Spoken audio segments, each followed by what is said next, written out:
This is not a bear story, but it's about wildlife. An American friend of mine was paid by a rancher for him and his friend to stay up all night shooting at this giant herd of burying hares, or jackrabbits as they're colloquially called. They were eating his haystacks. They had 1,000 bullets each night and weren't making much of a difference in the herd of rabbits.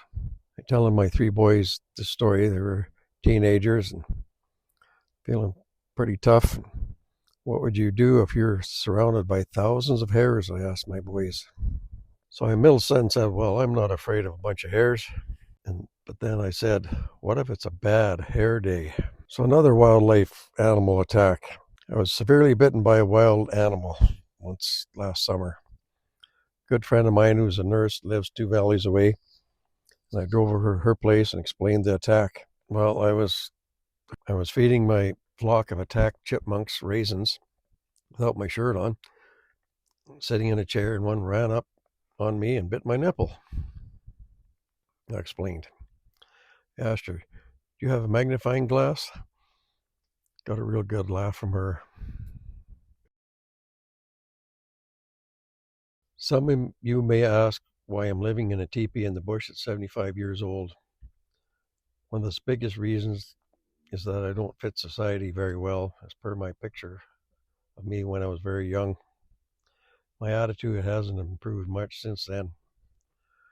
Biggest reason now is that it takes my son and I about 15 minutes a day to find, cut, haul, and put wood in the fire. So that's what it takes me to survive.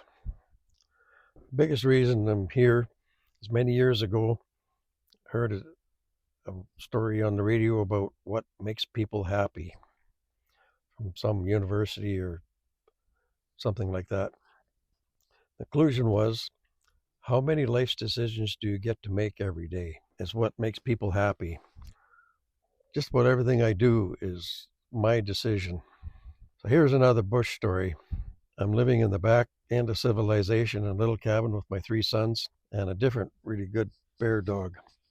This was also Bouvier. It was incredibly good at protecting my boys when I wasn't around and chasing all the bears away for miles. It wasn't exactly a bear that got our attention when we came up our trail one day and there was this great big bull standing right by our cabin. The dog was used to chasing cows away so he didn't rub on the house and crap all over the lawn.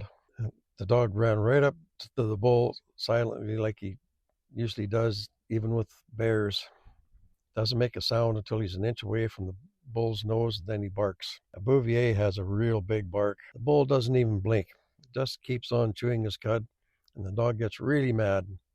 So it really lets loose at the bull, and the bull still didn't even blink. The boys and I are in the car a little ways away, just laughing our heads off. The dog looks around and does its 4-foot scratch on the ground and sort of tries to imply that he wasn't even trying to just scare the bull away. That brought off even more laughter. The next day, I'm telling my neighbor down the hill about this, and the dog is with me. And just at the part where I told him that the dog was embarrassed, he grabbed my arm and tried to drag me away as I was embarrassing him.